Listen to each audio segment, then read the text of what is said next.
Hello, welcome to episode 2. There's our blanket, excellent. An asymmetrical twist. Dropping and sinking up. Notice how the... So just notice. Joining us for the second episode of next week. Namaste.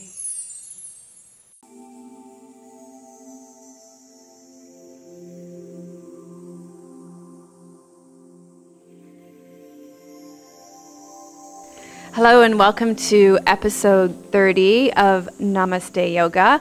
I'm your host, Melissa Weston. I'm here with my friends today. I'm here with Lurleen Anderson of organizeyourworld.ca and Carrie Krensker, who is also a fitness instructor and a great instructor on the ball and a yoga instructor as well. What's the certification you just finished?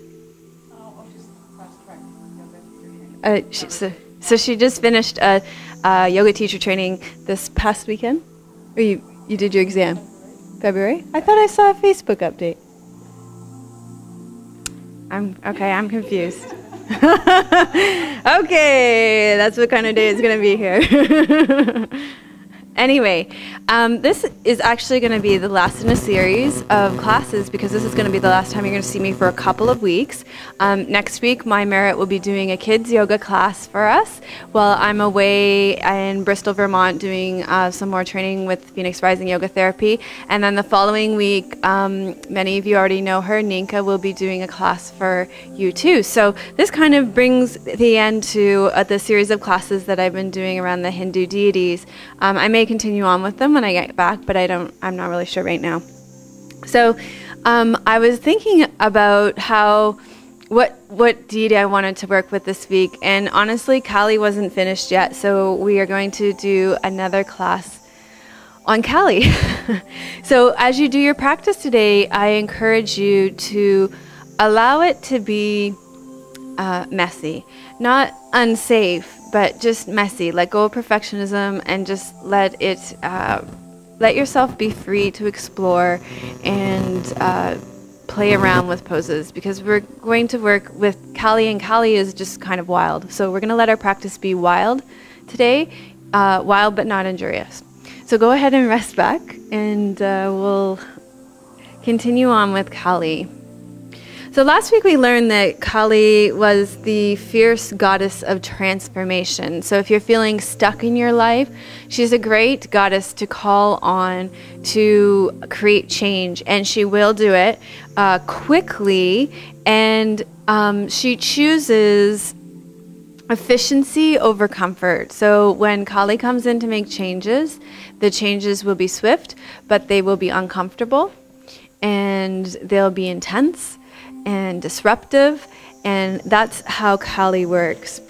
So this week I wanted to kind of work with the iconography of Kali with Shiva, because she's often pictured, she's in the consort of Shiva, and she's often pictured standing on Shiva's chest with her tongue sticking out. So we're going to look at 3 different stories or 3 different meanings behind this image today as a way of starting out in Shavasana. And as you do that, I want you to just tune in to what resonates with you, what shows up in your own life, what sort of rings true for you, and just let that percolate while you're resting in Shavasana. So the first story goes that Kali was born from the brow of the goddess Durga. Durga is the mother of the universe. She's responsible for creation, preservation, and destruction of the world. And it's said that Kali was born from her brow during one of the battles with evil forces. And as the legend goes, Kali was so involved in the battle that she got carried away and began destroying everything in sight. And to stop her, Shiva threw himself under her feet. And shocked when Kali found Shiva under her feet, she stuck out her tongue and put an end to the rampage. The other story goes that Kali had just destroyed all demons in battle, and she began this terrific dance of joy and victory. And this dance was so wild and crazy that all the worlds began to tremble under the impact of her dance. And so I guess after a while, all the shaking of the planets got irritating for people. So everybody, all the gods got together and asked Shiva to stop her. And so Shiva went to Kali and asked her to stop dancing. But in this story, she was so intoxicated with her victory dance that she didn't even hear him. And so what Shiva did was he lay down amongst her corpses to absorb the shock of the dance into himself. And as the story goes, as she continued her wild dance, when Kali stepped on Shiva, she bit her tongue in shock. So this Shiva Kali imagery also represents the kind of union between the masculine and feminine energy that we've been working with over the last few weeks as we've worked with the god and goddesses. So it's the feminine energy that brings life to the masculine. They're interdependent, but it's the feminine that is the life force that makes things happen for the masculine. So in this picture is Kali, who's standing up, and Shiva, who's lying dormant. And the female power is the dynamic power of the masculine. And so the two are interdependent. So one final interpretation of this image for you is that Shiva under Kali is said to represent the helplessness of a person undergoing change and transformation. So just notice what aspect of that story, or which one of those stories speaks to you most in your life right now, to your experience, to your personality, and then set some intention with how you want to work with that energy today.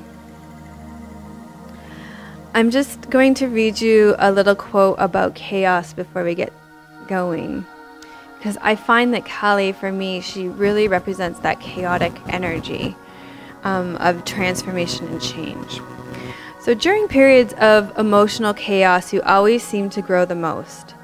Disturbances create disequilibrium, but disequilibrium leads to growth. Chaos is just the motion of your system organizing itself into a new focus. When disturbances come, you know you are being asked to change and move forward. So you can begin to ask yourself how you're being asked to change and move forward in your life right now. Maybe noticing those places where it feels a little chaotic.